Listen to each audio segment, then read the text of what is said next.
उसकी गंदी नज़र, गंदी सोच।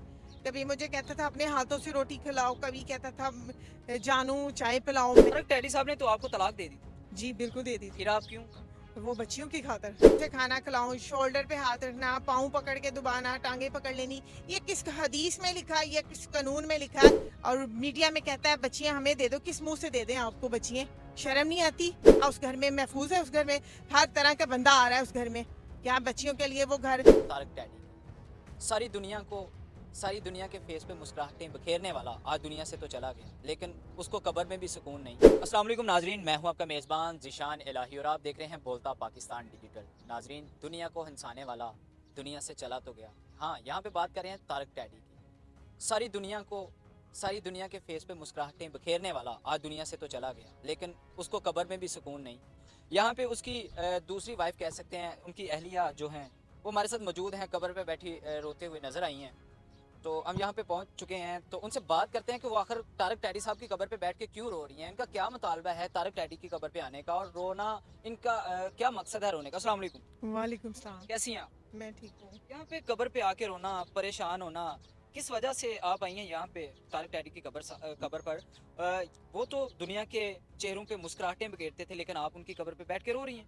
देखिए, मेरी बच्चियाँ कहती होती हैं अपने बाबा से मिलने के लिए, तो मुझे बच्चों को साथ लेके आना पड़ता है। बच्चियाँ भी आई हैं, उन्होंने ही कब्र को साफ़ किया, फिर उसको पानी लगा के मैंने साफ़ करवा के दिया बच्चियों को। फिर देखें, बच्चियों की खातर दौड़ भाग होती है हर जगह, कहीं कोर्ट में जाना पड़ता है, कभी किसी जगह पे जाना पड़ता है, तो बच्चियों को साथ जा। तारक डैडी साहब ने तो आपको तलाक दे दी, जी बिल्कुल दे दी थी। फिर आप क्यों?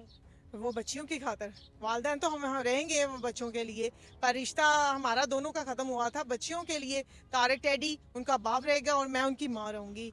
देखिए, रिश्ते हर ऊंच नीच होती है, हर घर में होती है। ये नहीं कि थर्ड पर्सन की वजह से घर भी खराब होते हैं। मेरा घर खराब हुआ है तो तारक डैडी का भाई था वो खराब करने वाला। हैं, तारक डैडी के भाई की वजह से आपका घर खराब हुआ? जी, ये जी, बहुत बड़ा इंकशाफ कर दिया आपने। बिल्कुल। कैसे घर खराब हुआ, नाजरीन को बताएं। देखे, इसी की वजह से मेरा घर खराब हुआ था। आज मैं मेरे, अर्ज करना चाहूँगा अपना मास्क उतार। सॉरी, मैं मार्क्स बगैर। चलें, बताएं नाजरीन को कि किस तरह आपका घर खराब हुआ, देवर ने आपके ने किस तरह आपका घर खराब? देखें, उसी ने उसकी गंदी नज़र, गंदी सोच। कभी मुझे कहता था अपने हाथों से रोटी खिलाओ, कभी कहता था जानू चाय पिलाओ। मैं ऐसे काम नहीं करती, मेरा ख़ानदान अल्लाह का शुक्र है बिल्कुल अच्छा है। वो ऐसे तरबियत नहीं मेरे वालिदैन ने की कि इसको अपने हाथों से खाना खिलाऊं, शोल्डर पे हाथ रखना, पाँव पकड़ के दबाना, टांगे पकड़ लेनी, ये किस हदीस में लिखा है, ये किस कानून में लिखा है? अगर निकाह हुआ था इस तारक डैडी से हुआ था, उससे नहीं हुआ था कि उसकी ये ज्यादतियाँ मैं बर्दाश्त करूं। मैं कितनी देर चुप रही। कभी फिर तारक डैडी ने खुद नहीं मना किया? मैंने तारिक डैडी को कई दफ़ा बताना कि फिर भी कभी वो एक्शन लेते थे, तो इसको कई दफ़ा घर से निकाला, इसने माफ़िया मांग के घर आ जाना। फिर इसकी हरकतें और ज़्यादा होनी शुरू हो गई, कहता था मैं तुम्हें टिकने नहीं दूंगा। कुंवारा था? नहीं, शादीशुदा था 8 बजे। शादीशुदा होके आपका देवर ऐसी हरकतें करता है? हाँ बिल्कुल ऐसी, ये तो है भी वैसे ही गंदा। तलाक के बाद ऐसी हरकतें होती थी या तारक डैडी के होते हुए भी ऐसी हरकतें हुई? तारिक डैडी के होते ही शादी के बाद जब औरत आती है ना अपने शोहर के पास, तो उसका हक बनता है शोहर इज्जत। की कैसे इज्जत गवारा कर सकती है कि वो उसका भाई उठकर आपको हाथ लगाए? देखें, तारिक डैडी को मैं बताती थी और तारिक डैडी अक्सर कई दफ़ा इसको बाहर निकालते थे, पर ये माफ़िया मांग के फिर आ जाता था। फिर इसकी हरकतें यहाँ तक शुरू हो गई मुझे सीढ़ियों से नीचे गिराने की, तेल गिराना सीढ़ियों पे, मैं गिरूं और कुछ मिसकैरेज हो जाए। शर्म नहीं आती? आज वही तारिक डैडी की बेटियां अपने बाप की कब्र पे खड़ी होती हैं, जिसने सारा कुछ ले लिया, हड़प कर लिया, बैंक बैलेंस। आज वो 2 मिनट के लिए कब्र पे नहीं आके फूल नहीं डाल सकता, साफ नहीं कर सकता, फातिया नहीं कर सकता। क्या अपनी बेटी अपने बाप की कब्र पे दुआ करने के लिए भी नहीं आ सकती? वो भी एतराज है। ये मैंने ये भी सुना है कि आपको खर्चा भी आता था, बेटियों का खर्चा भी आता था, आपके घर का भी राशन दे के दिया जाता है, मैंने ये भी सुना है। ये तो आपने सच है? वो नहीं नहीं, आपने वो वीडियो सुनी है जो रिकॉर्डिंग चलाई है? वो रिकॉर्डिंग क्यों नहीं चलाई जब सफा मरवा हर रोज कहती थी सोनू भाई पापा से एक सफा मरवा कौन है? इनकी बेटी है तारिक डैडी की। सफा और मरवा दो दो बहनें बेटी- हैं, दो और बहनें। दोनों तारक डैडी साहब की बेटी हैं। हाँ, दोनों दोनों तारिक डैडी की बेटी हैं, सफा और मरवा। वो अपने बाबा को मिलने के लिए तरसती रही, पर इन लोगों ने नहीं मिलने दिया। आखिरी लम्हे नहीं, जनाजे पे हम गए, वो भी मीडिया के थ्रू। क्यों? ये बच्चियों का हक नहीं था कि इनके आखिरी लम्हे वो अपने बाबा से कुछ बातें ही कर लेती, यादें ही रह जाती। जी, खर्चा जो हम लेते थे ना, अदालत के वो पाबंद थे, मेरे नहीं पाबंद थे। अदालत में वो खर्चा 1 माह बाद, 2 माह बाद, 3 माह बाद जब खर्चा आता था, वारंट निकलते थे, जज साहिबा निकालती थी, मैं नहीं निकालती थी। वो देखिए, ये 15-20 हज़ार में सिर्फ स्कूल की खर्चे होते हैं, घर के सर्कल नहीं चलते। शॉर्टकट मैं यहाँ से पूछना चाहूँगा, आखिर आप चाहती क्या हैं? तारक टैडी साहब की कब्र पे रोना क्यों है? उनको कब्र में तो सुकून लेने दें। देखिए, मैंने तारक डैडी को ना पहले कुछ कहा था ना अब। मैं उनको उनकी ज़िंदगी में माफ़ कर चुकी हूँ। जब वो बीमार थे, मैंने सफ़ा मरवा के लिए माफ़ी दी है। अगर मैं इधर मौजूद हूँ तो सफ़ा मरवा के लिए मौजूद हूँ। तारक डैडी जो उनकी जैसे भी पहली थे ना, अहलिया हैं, जो उनकी पहली वाइफ हैं, उसके बारे में बताएं कि उनका आपके साथ कैसा सलूक?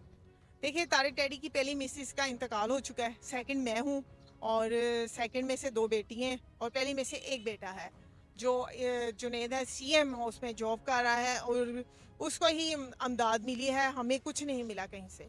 और बातें सब ने की हैं, शर्म करते ये बच्चियों का साथ देते। आज बच्चियां अपने बाप तारक टैडी की जो ये है प्रॉपर्टी है, बैंक बैलेंस है, गाड़ियाँ हैं, वो किधर गई?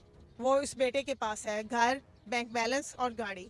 तारक डैडी का बेटा, उसका भाई संभाल के बैठा हुआ है, और मीडिया में कहता है बच्चियां हमें दे दो। किस मुंह से दे दें आपको बच्चियां? शर्म नहीं आती? आज हो सकता है उसका जहन सही हो, वो कहता हो कि मैं अपनी बहनें बना के रख। जो मेरी किरदार पे और मेरी पे नजर गंदी रखता है, वो आज मेरी बच्चियों पे कैसी नजर रखेगा? वो आपके किरदार पे कौन सी उंगली उठा दी? क्यों? ये थोड़ी उंगली है कि ये औरत ऐसी थी, वो औरत ऐसी करके मुझे वो औरत करके बुला रहा है बच्चा। ये सही बात है? बताएं। तो उसकी माँ लगती है। वो कभी बुलाया ही नहीं उसने मम्मा कह के। जब तारिक टैडी से मेरा निकाह में थी, तब मुझे मामा कहता था। अब मुझे मीडिया में आप सुने उसके मुंह से क्या लिखता है, वो औरत करके बुलाता है। शर्म नहीं आती? मैं उन बच्चियों की माँ हूँ। अगर मेरी इज्जत नहीं करता, मेरी बेटियों की क्या इज्जत करेगी? क्या उस घर में महफूज है? उस घर में हर तरह का बंदा आ रहा है उस घर में। क्या बच्चियों के लिए वो घर अगर विरासत में क्यों हुआ उस घर में घुसने देती हैं बच्चियों के लिए? हर बंदा आ रहा है, आपका कहना है जी उस घर में हर बंदा घुस रहा है, क्यों घुसने देती? देखे, मैं उस घर में नहीं रहती। मैंने विरासत की है तो सिर्फ सफ़ा मरवा और जुनैद के नाम हुई है। उस घर में अभी हम रह भी नहीं सकते। हम जहाँ मैं हमें खतरा है, हमें धमकियों वाले फ़ोन आ रहे हैं, अगर तुम कब्जा करोगी, ये करवाओगी, तो तुम्हें हम जान से मरवा देंगे। कौन जिम्मेदार होगा, आप या वो? कोई हमारा साथ देगा इस कितनी मामले में? प्रॉपर्टी है आपकी, या तारक टैडी साहब जो छोड़ के गए हैं, कितनी प्रॉपर्टी? देखिए, तारे टैडी ने एक बाल टोन वाला घर 4.5 मरले, जिसमें 2.25 मरले सफ़ा मरवा के नाम, 2.25 मरले जुनैद के नाम मैंने करवाया। वरासत मैंने ही करवाई है बच्चों के नाम, और कोर्ट में केस भी मैंने जीता है। और गाड़ी, बैंक बैलेंस वो भी बेटे के पास है। 35 लाख अमदाद भी उसी बेटे के पास है। हमारे पास कुछ नहीं है। आज हम कभी किसी के घर स्टे करते हैं, कभी किसी के घर स्टे करते हैं। क्यों? ये बाप का घर वरासत हुआ है, तो बच्चियों के लिए रहना भी नहीं ज़रूरी उधर। अच्छा, हुकूमत वक्त से, हुकूमत पंजाब से क्या मुतालबा करती हैं मरियम नवाज साहिबा? वो भी एक औरत हैं, औरत का दुख वही समझ सकती हैं। अब क्या मुतालबा करेंगी उनसे? देखिए, मैंने पूरे पाकिस्तान से रिक्वेस्ट की थी पहले भी, आज मरियम नवाज साहिबा से रिक्वेस्ट है, प्लीज़। आज बच्चियाँ अपने बाप की कब्र पे रोती हैं आके। कब इनको इंसाफ मिलेगा? कोर्ट कचहरियों में कब तक धक्के खाएंगी? ये तो केस सालों साल ख़त्म नहीं होते। प्लीज़ इन बच्चियों का हक दिलवाएं, ये बच्चियाँ अपनी स्टडी कर सकें। मैं मरियम नवाज साहिबा से रिक्वेस्ट है कि प्लीज़ बच्चियों के लिए स्टडी के अखराजात, उनके लिए रहने के लिए एक घर दिया जाए, कि अगर ये बच्चियाँ किसी के घर ना रहें, आप इनके लिए कुछ कर दें प्लीज़, हमें इंसाफ दिलवाएं। नाजरीन, ये थी तारक टैडी की सेकंड वाइफ अहलिया, जो कि जिनका मुतालबा है उनकी बच्चियों के लिए एक घर लेके दिया जाए। तारक टैडी साहब इतनी प्रॉपर्टी छोड़ के गए हैं, गाड़ियाँ, बैंक बैलेंस अपना छोड़ के चले गए हैं, दुनिया से रुखसत हो गए हैं। तारक टैडी जो कि दुनिया के चेहरों पे मुस्कुराहटें बिखेरते थे, आज उनकी अहलिया उनकी कब्र पर बैठ के रोती हैं अपनी बेटियों के लिए। मरियम नवाज साहिबा से उन्होंने मुतालबा किया है कि हमारी बेटियों के लिए एक घर लेके दिया जाए, मेरे घर का खर्चा चलाया जाए। मुझे जगह जगह धक्के मिल रहे हैं। मेरा देवर है, मेरे साथ बड़ा बुरा सलूक करता है, कभी हाथ लगाने की कोशिश करता है, कभी मेरे पाँव दबाने की कोशिश करता है, मिस कैरेज भी करने की कोशिश की है। देखते रहिएगा बोलता पाकिस्तान डिजिटल। अपने मेज़बान ज़िशान इलाही को दीजिएगा इजाज़त। अल्लाह हाफ़िज़।